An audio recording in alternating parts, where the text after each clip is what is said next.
Welcome, everyone. This is Lisa Lunghofer. I'm the Executive Director of the Gray Muzzle Organization. I'm joined today by my colleagues, Amanda Grant and Abby Ouimet, and we are thrilled to have Peggy Hoyt with us here today. So I'd just like to give you a little background on her experience that she'll share with you. She's a founding partner of Hoyt & Bryan, LLC, and is dual certified by the Florida Bar in wills, trusts, and estates, and in elder law, and has advanced degrees in both business and law. She practices in the area of family, wealth, and legacy counseling, including trust and estate planning and administration, elder law, small business creation, succession and exit planning, real estate transactions, and animal law. She serves as a Florida Circuit Court mediator, concentrating in business, family business, estate administration, and animal issues. She is the author of All My Children Wear Fur Coats, How to Leave a Legacy to Your Pet, which I have to say I love the title. It's an informative and inspirational guide for pet owners who want to include their pets as part of their estate plans. She has also co-authored a dozen other books and speaks at the local, regional, and national levels on estate planning and elder law topics, including pet planning, special needs planning, and planning for unmarried couples and same-sex partners. She's been featured on CNN Financial News, the Wall Street Journal, and the Orlando Sentinel for her dedication to pet planning. So we are thrilled to have you here today, Peggy. Thank you very much for being here to talk to us about trusts and your pet. Before I turn the floor over to you, everyone who's on the line, I want you to be aware that there is a question and answer box that we encourage you to type your questions into, and we will field them for Peggy, and hopefully she'll be able to follow up and provide you some more detailed information. All right, so with that, Peggy, the floor is yours. Thank you very much, Lisa and Abby and Amanda. I really appreciate the opportunity to talk to you and to talk to your folks about planning for your pets. This is my favorite topic. And I like to call this presentation, Can You Trust Your Pet? And the answer is, of course, with a pet trust. So we're going to talk today a little bit about planning for your pet and what that might entail. And no presentation about planning for pets would be complete if I didn't share with you a little bit about my pet family. So these are not all actual pets that I have at the moment, but they have all been my pets. So some of them are past pets, some of them are current pets, but I currently have 3 horses and 7 dogs and 2 cats. So whenever anybody's talking to me about planning for their pets, I feel like I can talk to them from a place of understanding because I have a pet trust for all of my pets, and to make sure that they're well taken care of into the future. So that's what we're going to talk about today, is the importance of pet trust and why it's something that we care about. And one of the nice things about it is it's multiple disciplines working together. So it's not just estate and elder law attorneys. It might also include senior care managers or professional guardians, people in the hospice profession, people on both the human and the pet side of death care, and then all kinds of pet professionals, from veterinarians to grooming organizations, boarding, perpetual care, and not-for-profit organizations. These are just a few of the disciplines that come into contact with people that might have pets and can share the importance of planning for our pets. So the overarching goal, I think, within the pet trust community is, and my personal goal is, to provide nationwide education to pet parents about options for lifetime care for their pets and what might happen to the pet if something happens to the pet parent.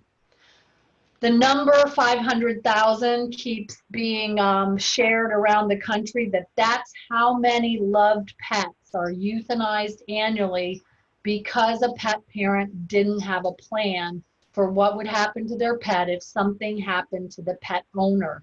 And that's either the pet owner becomes disabled or the pet owner passes away.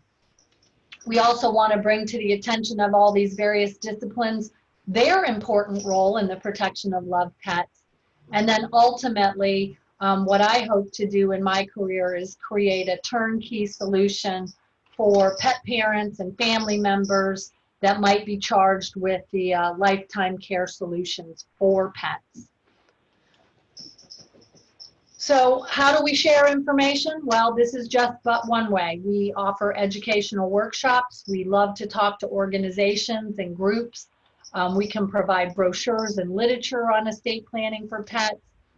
We participate in all kinds of community pet events. And then I do a weekly radio podcast called, and I affectionately actually call it a pawcast, called All My Children Wear Fur Coats. And you can find that at animalcaretrustusa.org. We'll talk a little bit more about that as we go forward. But just wanted you to be aware that there's lots of ways that you can get information about planning for pets. Here's a little bit about the reality of pet ownership in America today. 71 million households own at least one pet. That's 63% of all households, which means as a nation, a majority of us have pets. And this includes about 75 million dogs, 88 million cats, about 16 million birds, 24 million small animals, 13 million reptiles. And I always chuckle on this one because I don't know that many people that own reptiles, and yet there's 13 million of them out there in our homes somewhere. And then another almost 14 million horses. So I think it's easy to see that there are lots and lots of pets out there that need to be protected, and lots of different ways that we could go about accomplishing that goal.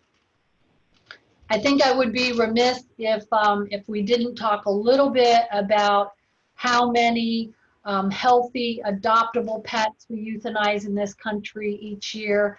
About 2.7 million as reported by the Humane Society of the United States. As an aside, I will just mention that I grew up in animal welfare. When I was a kid, my dad became the president and the CEO of the Humane Society of the United States. So I have a long running relationship and affection for that organization. But even though we're euthanizing almost 3 million healthy adoptable cats and dogs, that's not the total number of animals that are euthanized annually. And that number goes up to 3 to 4 million.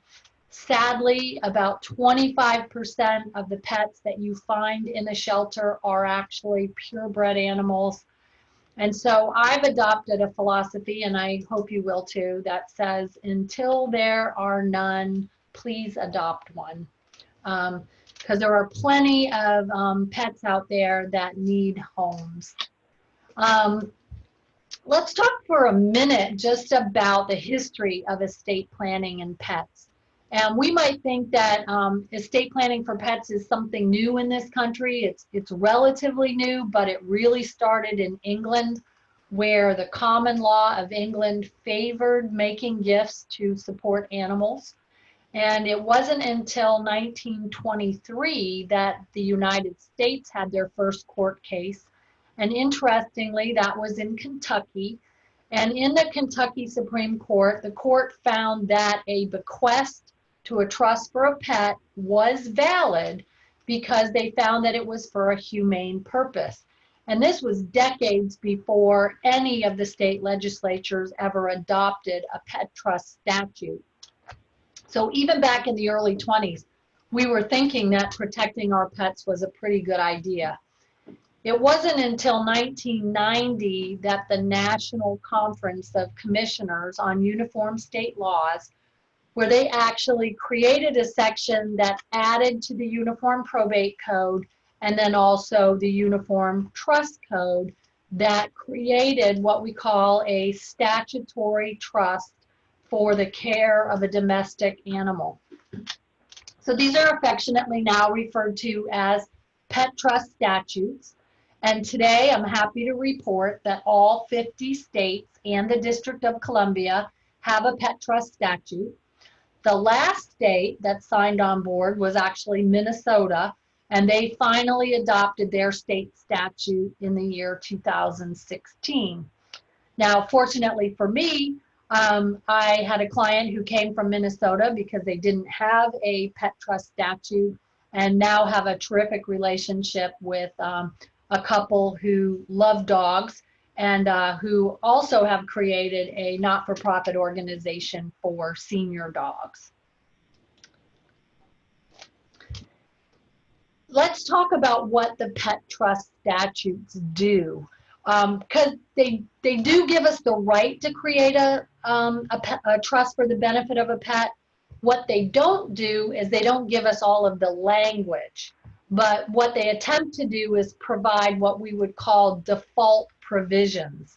And so what that means is if you create a pet trust that doesn't address a particular issue, the state statute may be able to fill in those blanks. But I always encourage people to draft pet trusts to contain provisions that the pet owner wants, the things that are important to you, so long as those provisions would not be contrary to public policy or are otherwise illegal. And most people wouldn't do that anyway. But if you just drafted a pet trust to strictly correspond to the state statute, you'd probably miss a lot of important information that should be included in a pet trust. And I'm going to talk about some of that important information moving forward. We wouldn't be talking about trust if we weren't talking about taxes. So I just want to mention the IRS's position on trust for pets and pet planning. Currently, the IRS does not recognize a trust that has a beneficiary who is a pet, but they don't want to lose out on the opportunity for revenue. So even though they don't recognize trust where a pet is a beneficiary, they still think a pet trust should be classified as a trust for tax purposes. And as a result, if there are assets in a pet trust that is earning income or dividends, then that trust would pay trust taxes at trust tax rates. That's a tongue twister there. I always say, unfortunately, it's not at the pet's income tax rate, because we'd probably get a much better deal there. There is no income tax or estate tax deduction for gifts to a charitable beneficiary when the non-charitable trust distributions are solely for the benefit of a pet. This would be referred to as a charitable pet trust. Doesn't really exist under the law, but at one time there was a bill pending in Congress, and it would have created a charitable remainder pet trust. The bill was known as the Morgan Bill and was named after the drafter's dog, whose name was Morgan.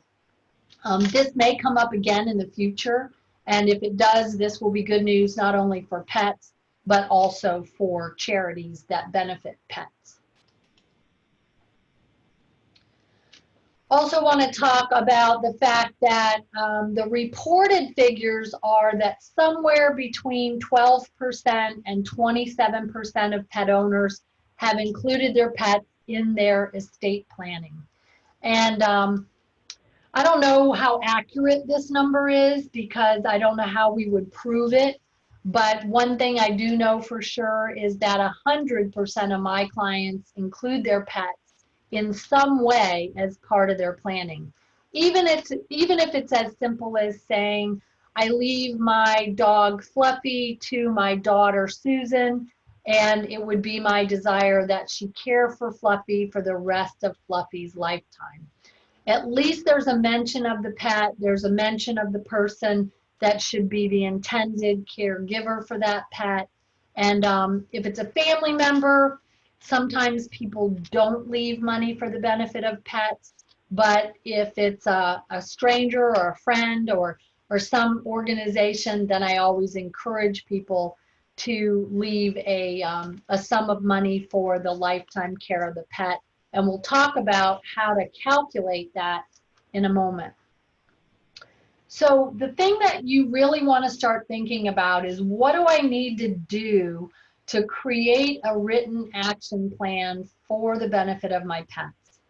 And I think the first thing to do is to identify at least 2 people.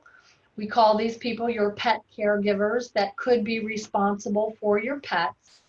And you might say, well, Peggy, I don't have 2 people that I would trust as pet caregivers. And if that's the case, then we have to have a conversation about what organization or organizations might be good choices as pet caregivers.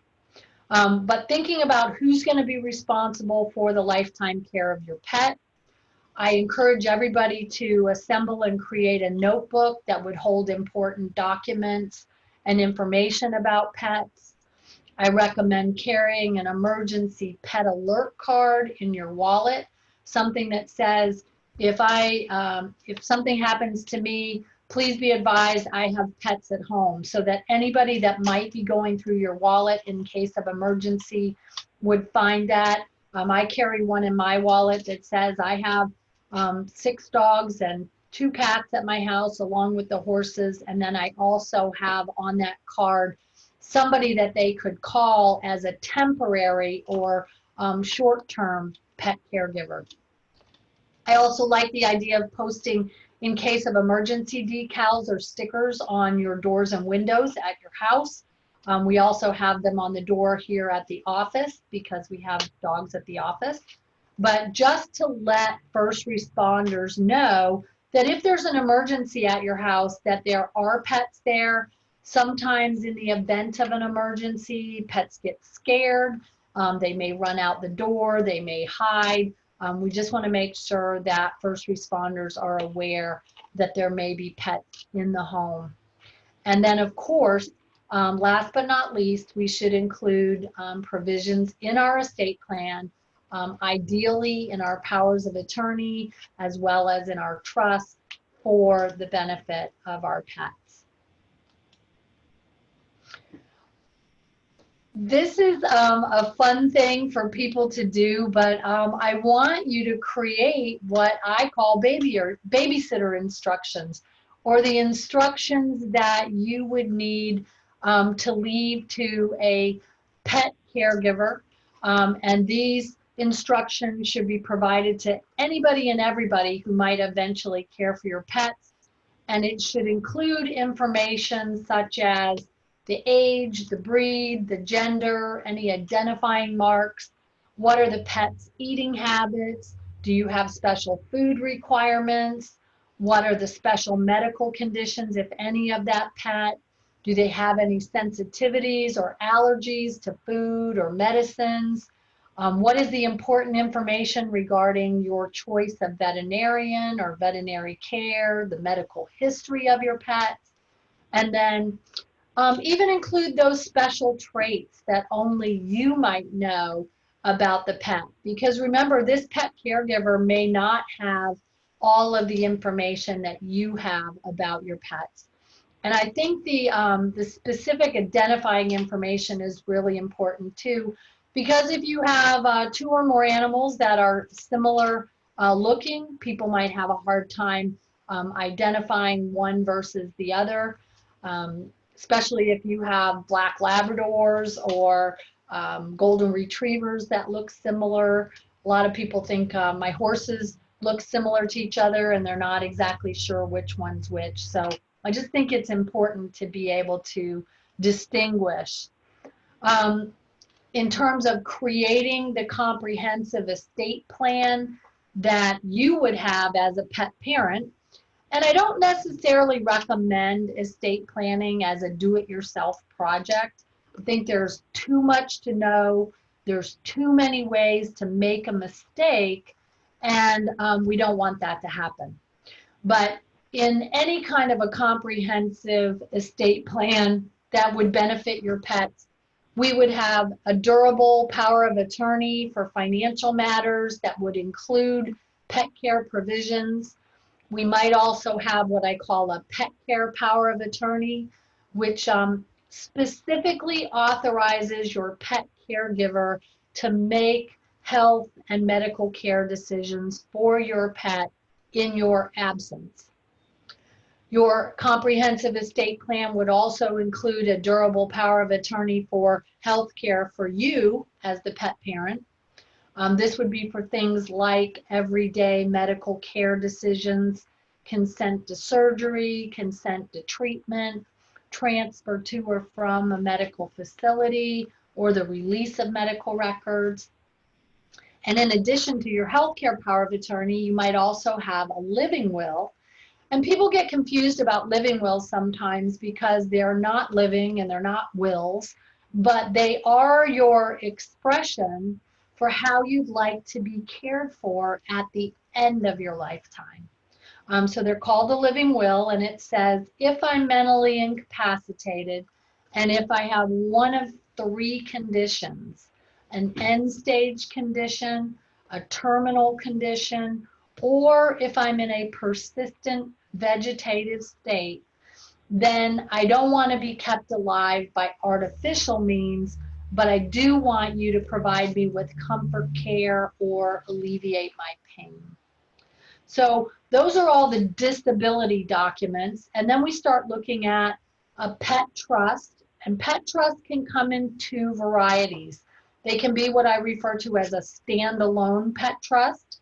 So that would be a pet trust created for the specific purpose of planning for your pets. Or a pet trust can be what's referred to as a testamentary pet trust. And this would be a pet trust that would be included either in a last will and testament or in your living trust as what I refer to as a standby pet trust. So we would have standalone pet trusts or standby pet trusts, and then everybody's going to have either a will or a trust, a living trust, or both.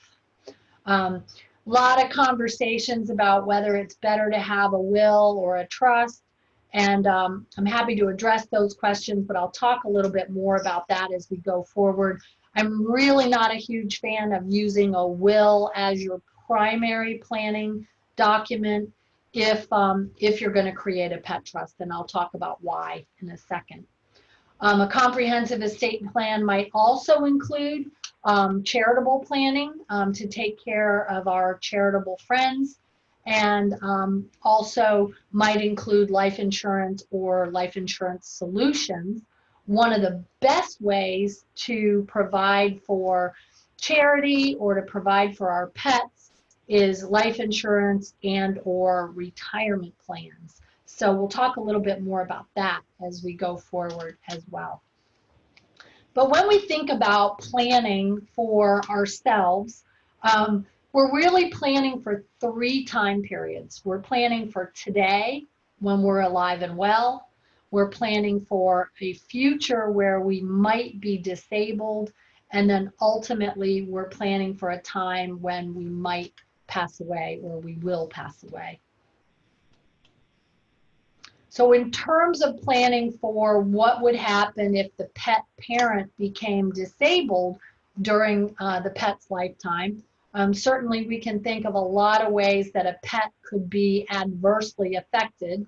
And if you're spending any time on social media these days, I think that it's very common for us to see people putting up posts that here's a pet that needs a home because the pet parent is now in a nursing home, or they're ill and they're no longer able to take care of the pet, or they've passed away and there's no plan for what happens to the pet.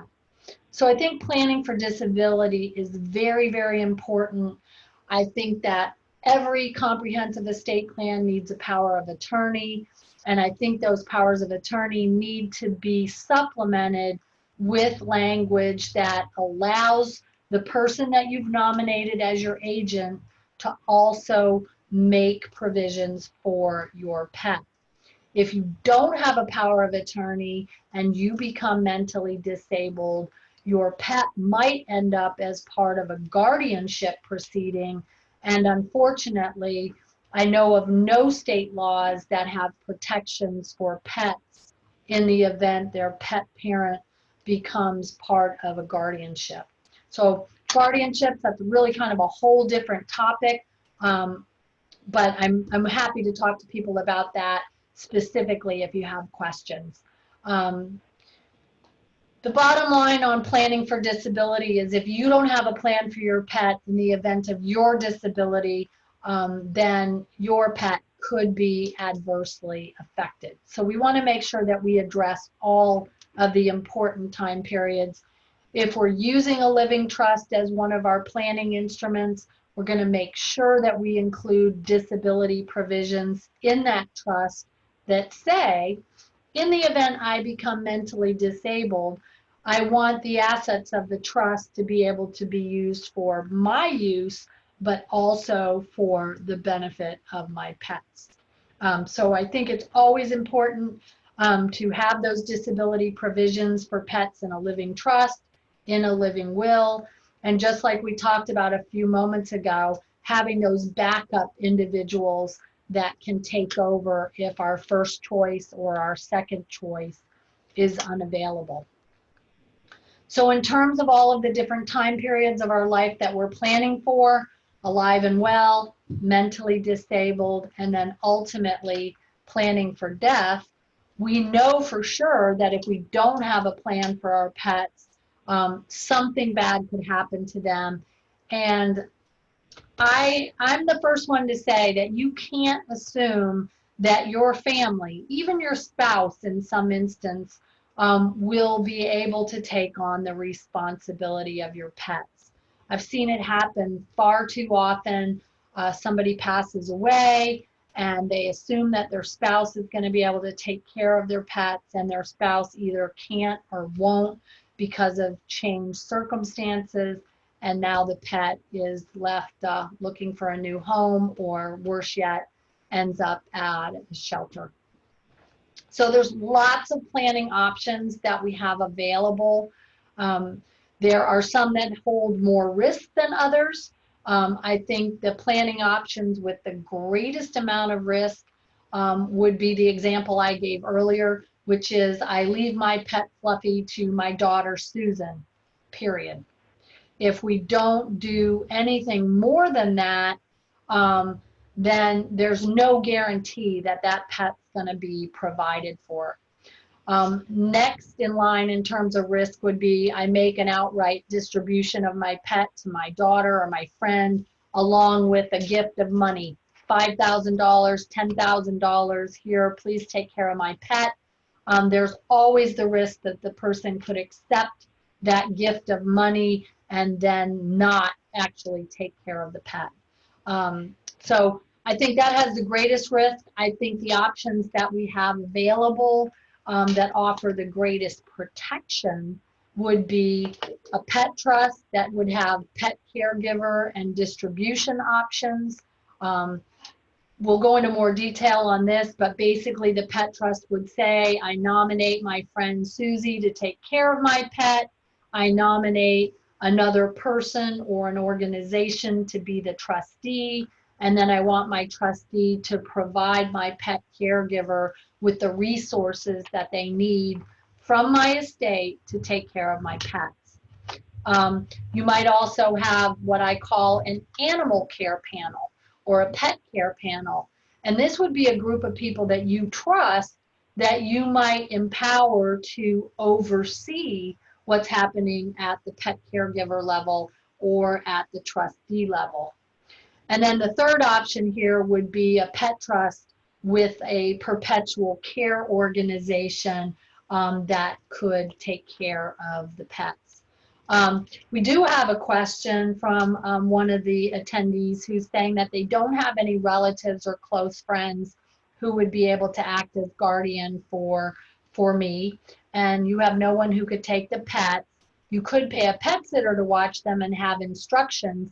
And so I think that that's really important that you've given thought to who might be able to watch the pets in the event you end up in a hospital. If you have a rescue organization that has a plan, that's a great opportunity. You just want to make sure you have all of those provisions put into place ahead of time so that people are not scrambling around in the event something would happen to you. So some of my clients have short-term pet care provisions and then long-term pet care provisions. What happens to my pets if something happens to me in the short term, and then if I don't get better, what's my long-term care plan? For some folks, if you end up in an assisted living or in a nursing home, some of those facilities allow pets, some don't. My mother's in an assisted living facility, and she's fortunate. She can have her little cat there. Mr. Wu is her cat, and he keeps her company. Some of the folks in her building have cats, and in my mother-in-law's building, they're actually allowed to have small dogs in addition to cats. But making sure that there is some contingency plan if my mom would end up in the hospital, or worse yet, if she would pass away, what's the long-term plan for her cat or her pet? I mentioned creating a pet trust, and that they come in two different varieties. Standalone pet trust, which is not a testamentary pet trust. A testamentary pet trust would be what I referred to as a standby pet trust, because it's part of a broader comprehensive estate plan. It might be created during your lifetime but doesn't take legal effect until after you pass away.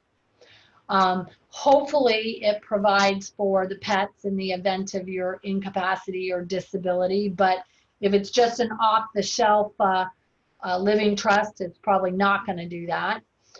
You can create a pet trust in a last will, and I don't recommend that, however.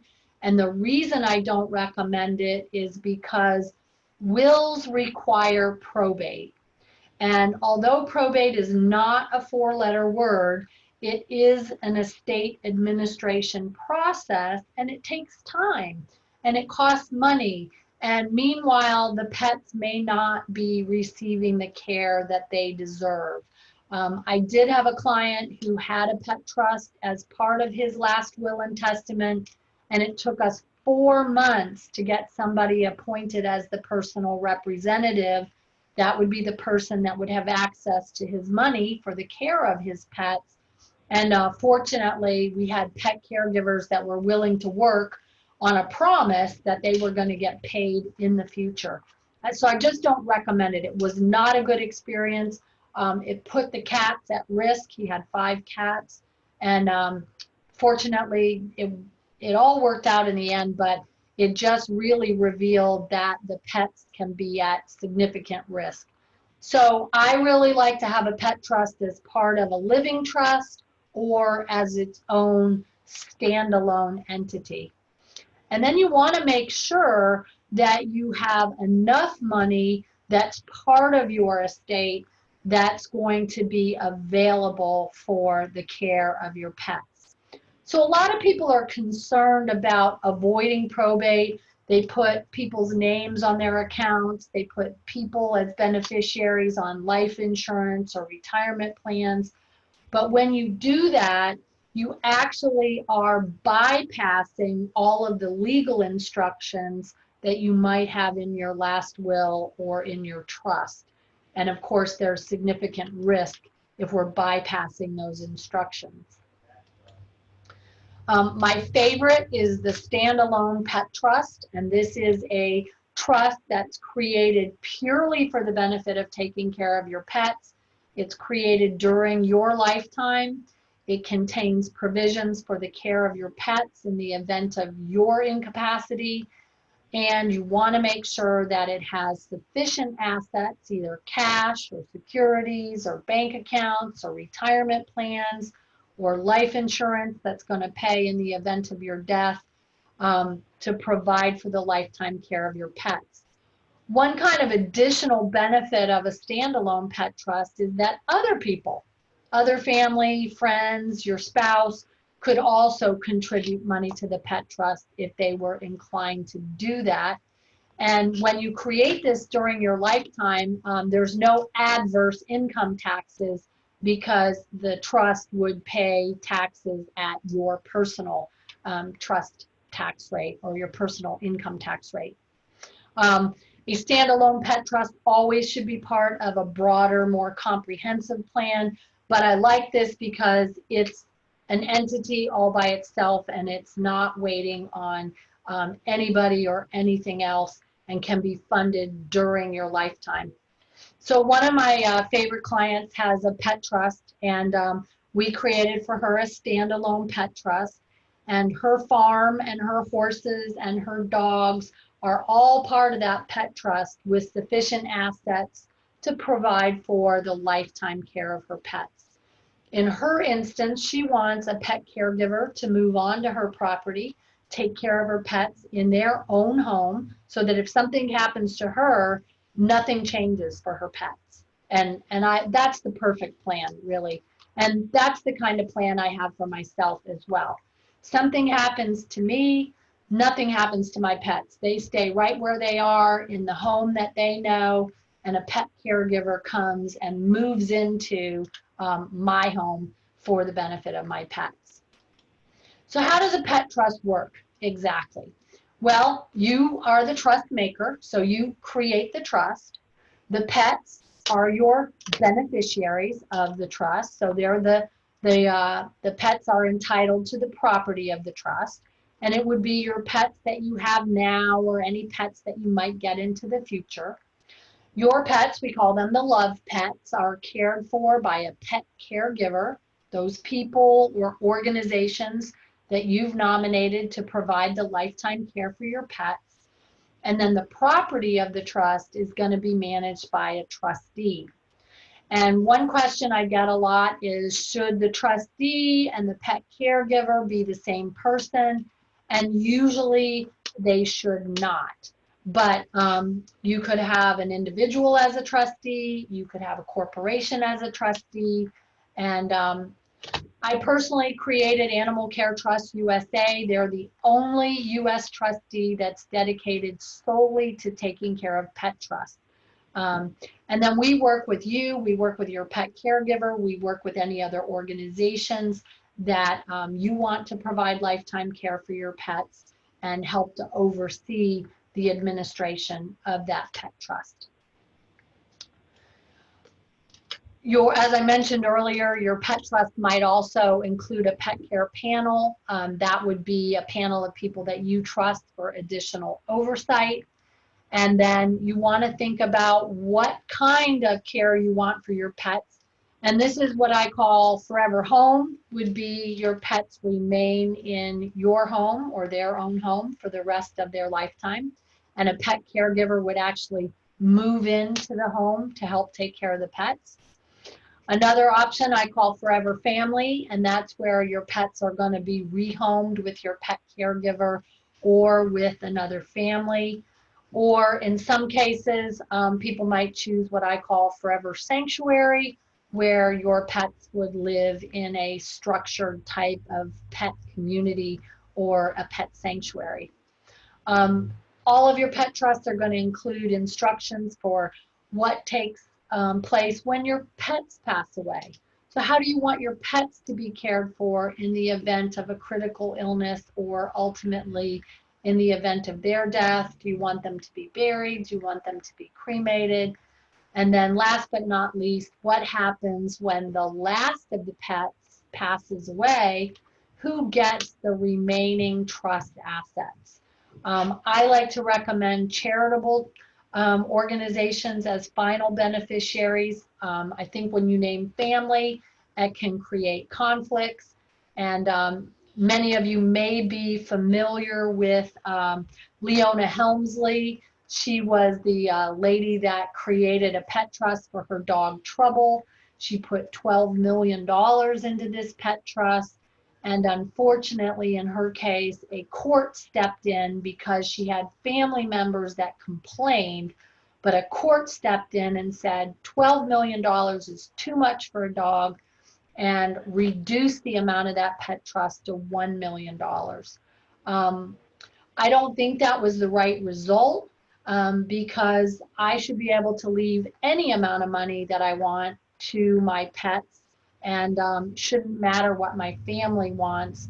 but I just try to create a pet plan that looks to avoid family conflict, not create it. So I just wanted to mention for a second a little bit more about Animal Care Trust USA. It is created for pet lovers and their trusted advisors. We can act for as a pet trustee. We can help with rehoming of a pet, and we can act as a resource if you just need more information on pet trust. I guess I would be remiss if I didn't recommend my own book, All My Children Wear Fur Coats, How to Leave a Legacy for Your Pet. You can find that on Amazon, or you can find it at legacyforyourpet.com. I had mentioned previously the radio podcast. It airs on Mondays, but you can always find it on Buzzsprout or on animalcaretrustusa.org. And we feature lots of different people. We've had Gray Muzzle on recently with Lisa Lunghofer, and it was awesome to have her. There are lots of ways that you can incorporate charitable planning into the planning for your pets, and lots of ways to accomplish both goals. So I love to talk to people about charitable planning. I love to talk to people about planning for their pets and creating that comprehensive estate plan. If you happen to be in a state other than Florida, I'm also happy to talk to your attorney if you have an attorney in another state that might need some guidance with regard to planning for pets. I would love to open this up to questions if you have questions at this point. And I know that this was a lot of information in a short amount of time. I would be happy for you to contact me directly if you need to. And I'm going to type into the answer box my email address. If anyone wants to reach out to me personally, you can. So there's my email address and my phone number if you want to talk to me. And right now I'm going to turn this over to Lisa and see if there are any questions. Or if Abby or Amanda have any questions, I would be happy to answer those questions as well. Terrific. Thank you so much, Peggy. That was really informative. Such a lot of great information that we really all should be considering, and a lot of food for thought. So thank you for sharing your expertise. We do have a question. So if you have no family, what organizations would care for your pet?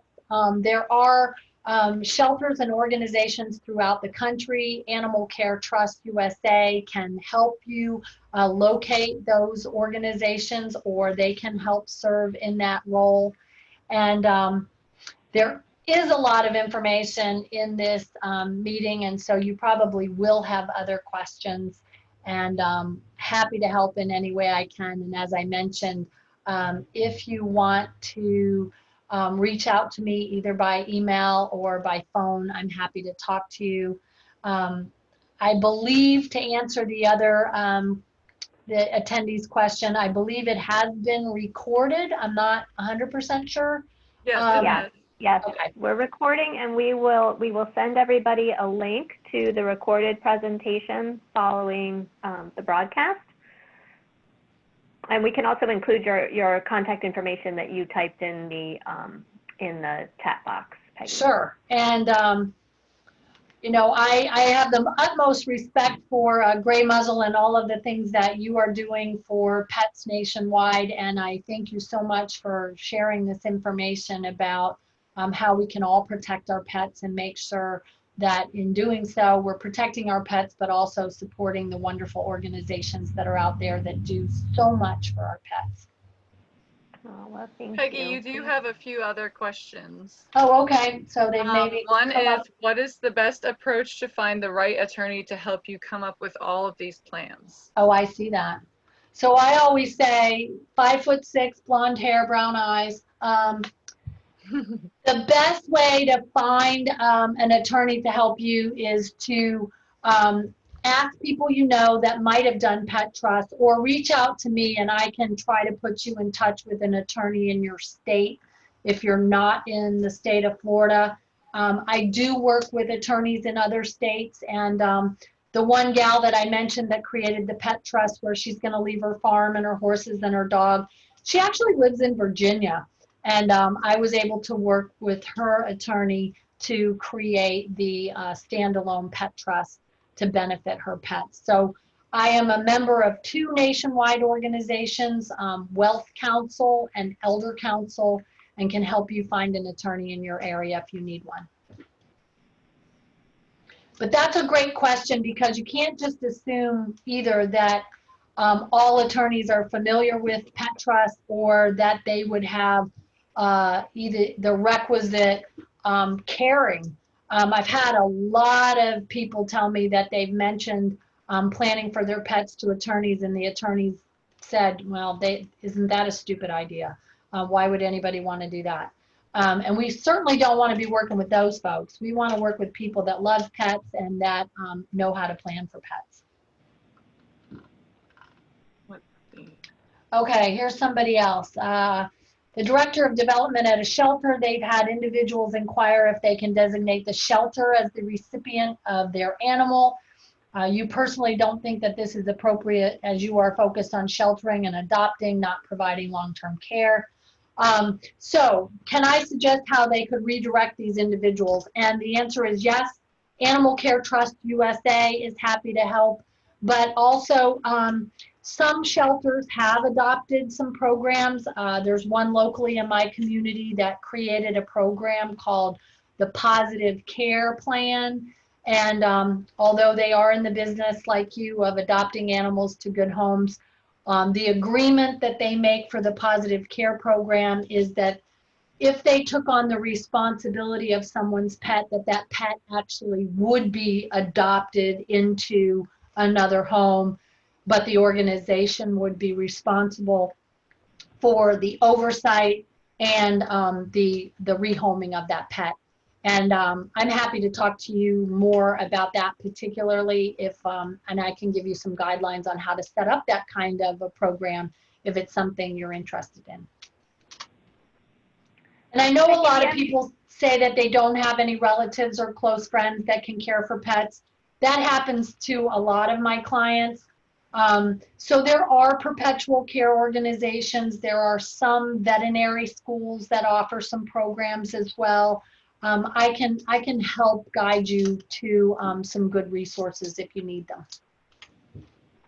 Peggy, there are a few questions about ballpark figures for how much money you should ideally leave per pet, and with the understanding that some animals like horses probably have different levels of care and need for money that are greater than, say, a cat. Most definitely. Okay, and I did say I would talk about that, and I didn't. I'm sorry. So yes, there is a way. What I have people do is figure out what you spend on your pets now to take care of them, and figure that out on an annual basis. And then I always say, multiply that annual amount by an extraordinarily long life. So if you think your pet might live to 15, presume that it's going to live to be 20. Or if you think it's going to live to be 20, pretend it's going to live to be 25. Because you would always rather overfund a pet trust than underfund it. Because you always want to have more than enough money to take care of your pets. In my case, I'm going to be like Leona Helmsley. I'm leaving 100% of my assets for the benefit of my pets, because I want to make sure that I don't underfund it, and just knowing that any future beneficiaries are going to have to wait until the last one of my horses dies. And horses can live a long time. They can live into their 40s. That's not typical, but they certainly could. So I want to make sure that my pets have more than enough money. But I always say, figure out that annual cost, multiply it by an extraordinarily long life, and then probably bump it up a little bit more. If you're using life insurance to fund your pet trust or retirement plan, I mean, that's money that is going to be left over at the end of your life, so you may not care that you overfund your pet trust. I think the worst thing we could do is underfund it. You know, if somebody says, oh, I'm going to leave $1,000 for the lifetime care of my pet, I'm not sure that that's fair, because that's not probably enough money unless your pet is, you know, 99 years old in pet years and, you know, isn't going to live. But we never know. Our pet might have a critical event at the end of our lifetime, at the end of their lifetime, which results in the need for catastrophic care, which of course can be expensive if we have to do surgery, or if they have cancer and you want them to have cancer treatment. A lot of this is going to depend on what you want for your pets as well. What kind of care would you want them to have? So these are all conversations that we have as part of the pet planning process. Great. I'm not seeing any other new questions. Amanda, have you seen any new ones that Peggy hasn't addressed? No, I haven't. You did say that we'll share Peggy's contact information once we share our recording, correct? Definitely. Okay, because that's the only other question I'm seeing, just some people that didn't see your contact information. And I like the person that said 100% of my money to my pets and my family can wait. Absolutely. I feel exactly the same way. But you want to be careful how you structure that, because you don't want to set up a potential conflict where the family thinks that if they can bust that pet trust, that they can get that money a little bit earlier. So that's one reason why I like charities as the beneficiaries of pet trusts, because they tend to be a lot more willing to wait. Family members, my favorite saying is that at a funeral, the two most common questions are, what do I get and when do I get it? And that's the best part about pets, is they're never asking that question.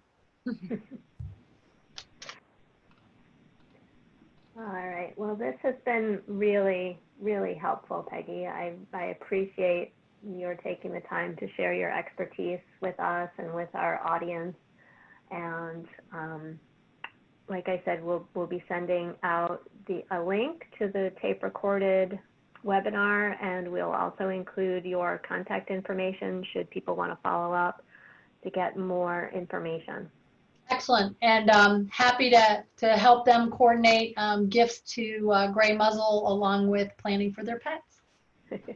Well, we appreciate your support and all of those of you who joined us today. So thanks to all, and stay safe and well. Be safe. Thank you. Thank you. All right. Bye-bye.